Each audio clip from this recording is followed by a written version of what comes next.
The South China Sea. The struggle for power in Asia.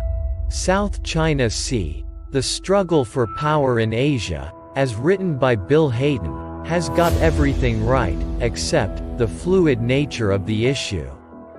South China Sea is often seen through the prism of a prospective conflict, or even a potential war involving China and the United States.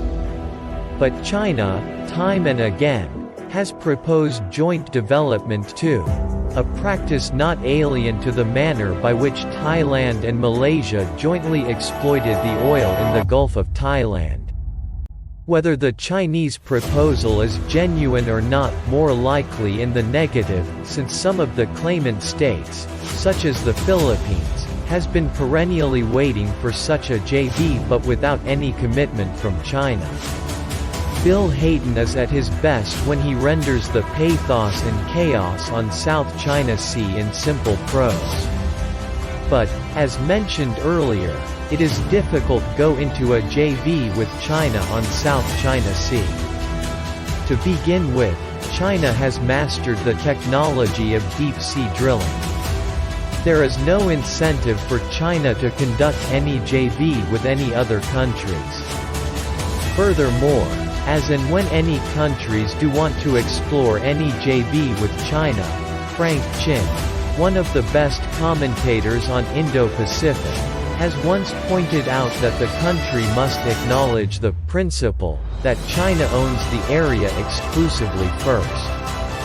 Thus any suggestions of JV may not be a practical one but one with which China will keep dangling in front of the smaller claimant states.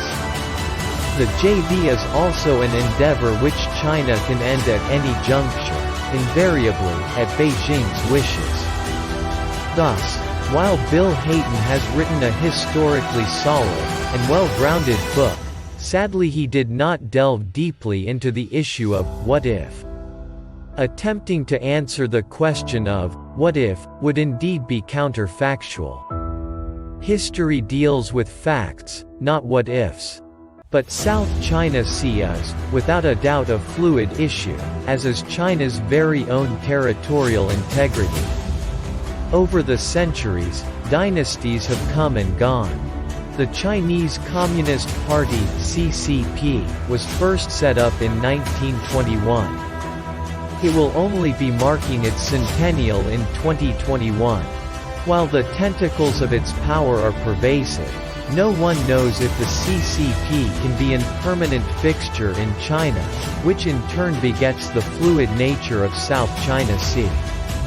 Besides, the 9- line was originally an 11- line, that was drawn up hastily in 1947, 2 years prior to the civil war that saw Chairman Mao being declared victorious, after defeating Al Kuomintang in 1949.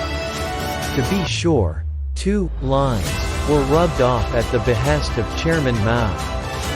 Mao wanted this approach to express China's solidarity with the Vietnamese Communist Party. More curiously, the 11- lines were first marked by a cartographer who belonged to the Kuomintang Party, now based in Taiwan, prior to Taiwan's defeat to the Chinese Communist Party in 1949.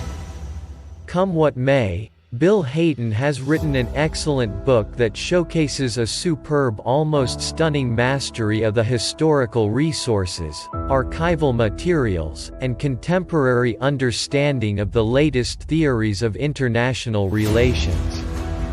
This book is a must-have for anyone who wants to understand the South China Sea, that is formally contested. Such a concept benefits Indonesia the most, as Indonesia has exclusive sovereignty over the Natuna Island and North Natuna Sea that faces one of the 9- lines of China. This is an area that can be transformed from civilian uses to military one, to provide the latter as the launching pad into the South China Sea. Not surprisingly, Indonesia is often considered an invisible but powerful geopolitical player in the great game of South China Sea. Not just Brunei, Vietnam, Malaysia, the Philippines, or for that matter, Taiwan.